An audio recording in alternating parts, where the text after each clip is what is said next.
Good evening, everybody. Welcome back to another video. Happy Election Day, and more importantly, happy Speed Day.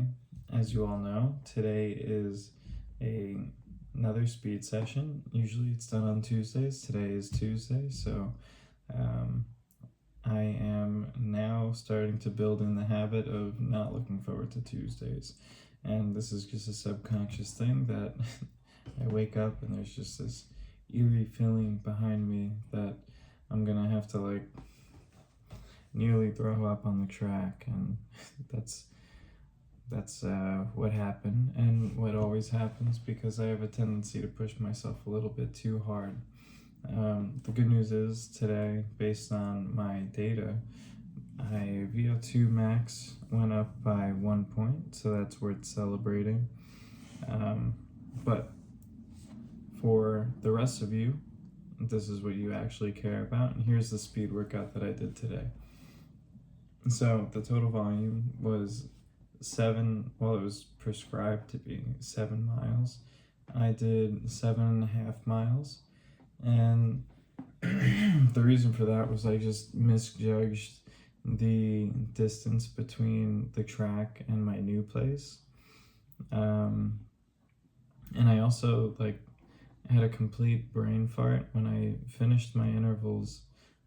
You do typically a cool down lap on the track, and then I'll leave and start heading to my apartment. But today, for some reason, I thought it said 5 miles by the time I finished all my intervals, when really it said 6 miles. So it was just I guess my eyes were out of it a little bit. So I did a half a mile on the track as a cool down instead of just a single lap. And then I see 6.47 pop up on my watch, and I'm just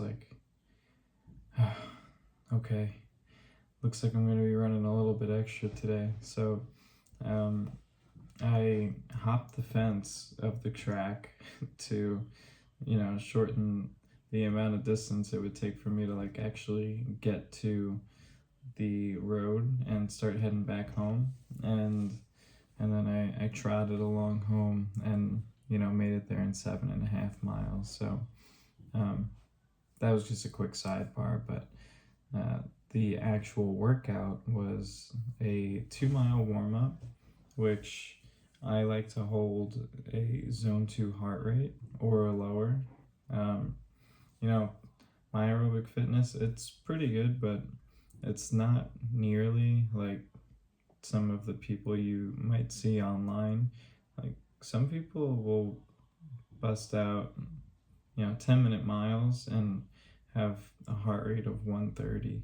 I'm not one of those guys, and hopefully I get there sometime soon, but my heart rate, I'll typically in my warm-up hold low 140s, mid 140s, and I'll try to keep my speed close to a 12-minute mile.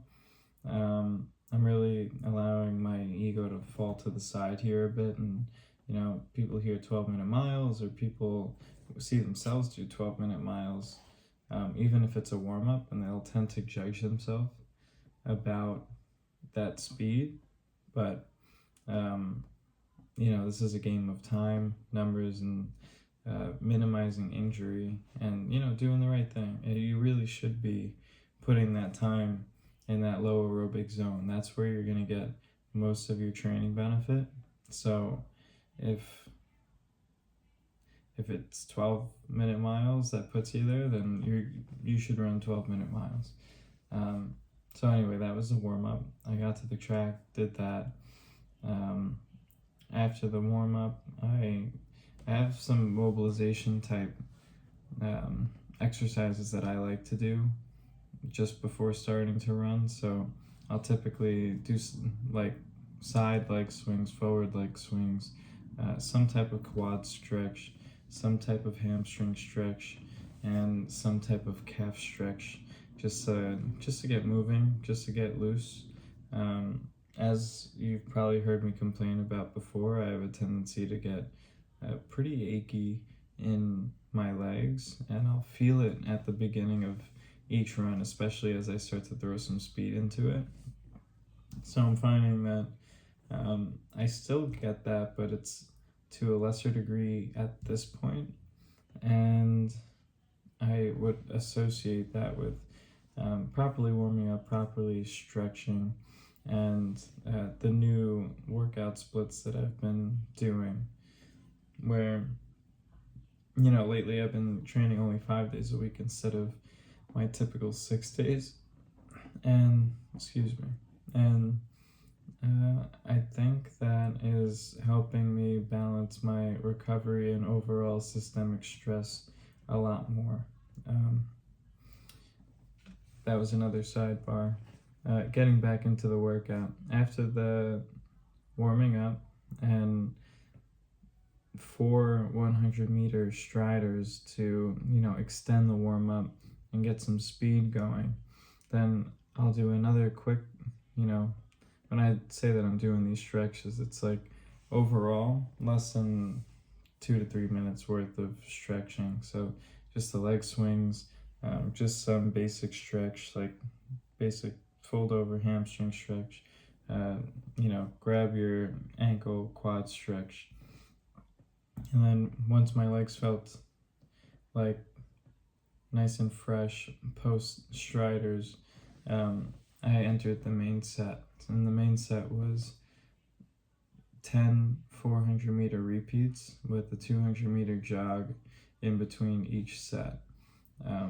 So that ended up being a significant workout, and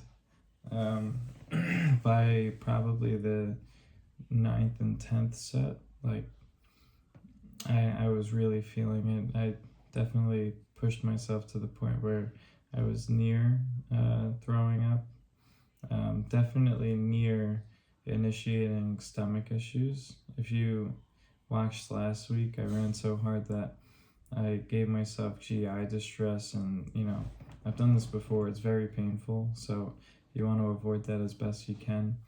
I'm thinking that has mostly to do with diet leading into these days, and then also how you fuel in the workout or just before the workout.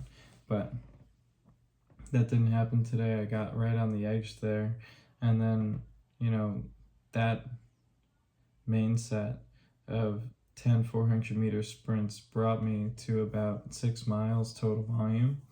And then, you know, like I said in the beginning, I jogged half a mile around the track as a cool down, and then ran a mile home, bringing me to a total of 7.5 miles on the day.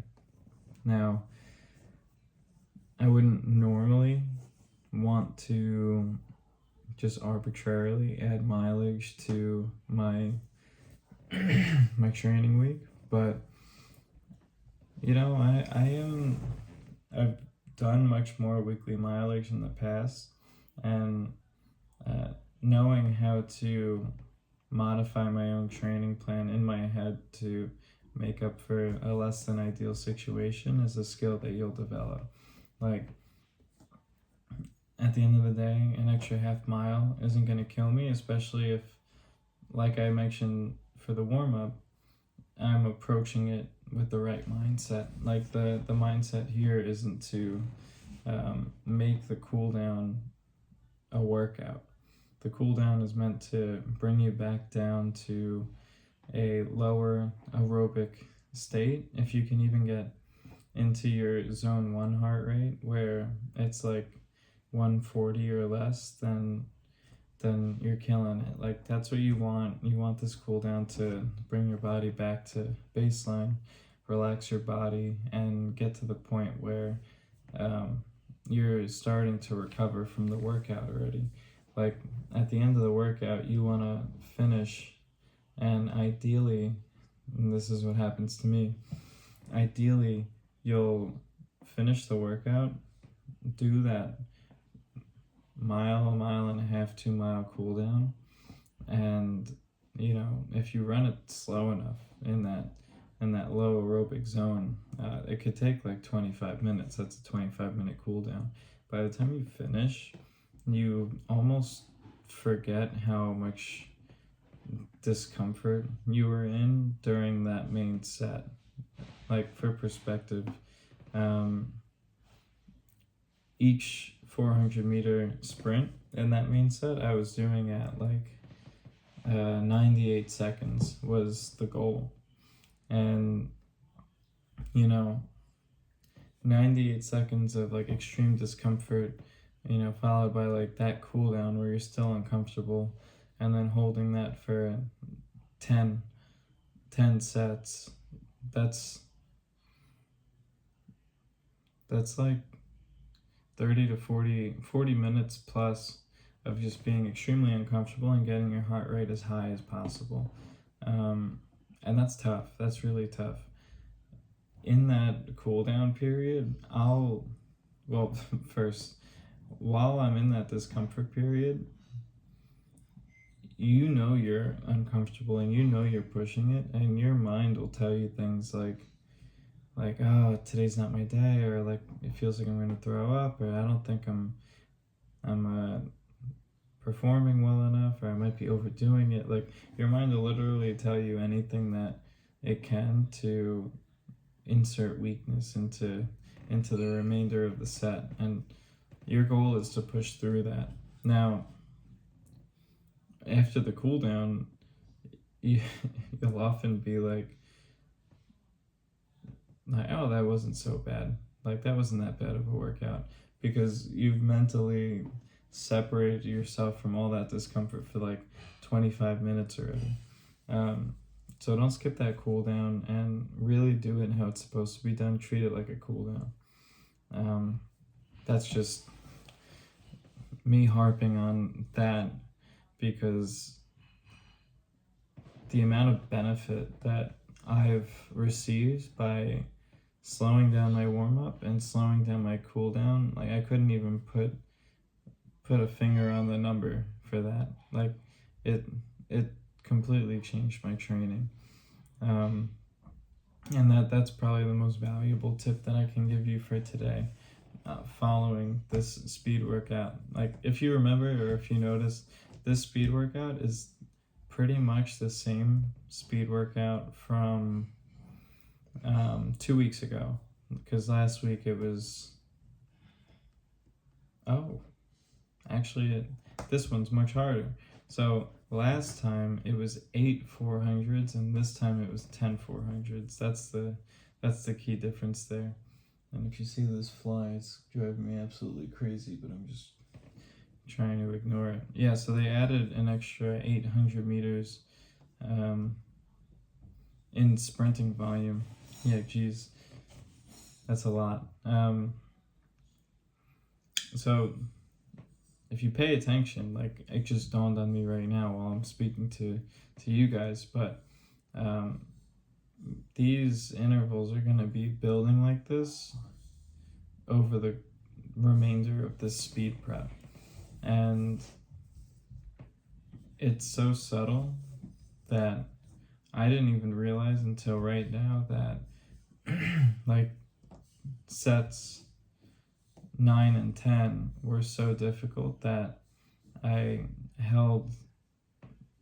finished with pretty much the lowest end that I would have wanted to finish at for my minimum lap speed, which was like a minute 40, so 100 seconds instead of 98 seconds. But like, this is the process of getting better, getting tougher, in a subtle way, where you literally might not even realize the volume that you're adding in, because you're so caught up with the discomfort, and then how you're also improving at the same time, and maybe in between sets your heart rate is recovering much faster, allowing you to push harder during the working sets, so on and so forth. But yeah, that's all I want to talk about today. If you are watching the election updates like I am, I hope you're all happy with the results.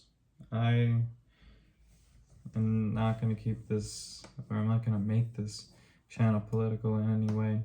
So I have friends on both sides of the fence. It really doesn't matter to me. I have my preference and I know why I want what I want, but I respect other people's opinions. So if you are enjoying election day, try to enjoy it. My girlfriend and I are actually just watching the live updates and having fun while doing that. So I'll probably just go to bed and wake up and get the TLDR, top level download review. I think that's what that means. Tim Ferriss uses that once in a while. But anyway, thanks for listening. Thanks for listening to another podcast, another video, another episode. Still don't know what to call these things.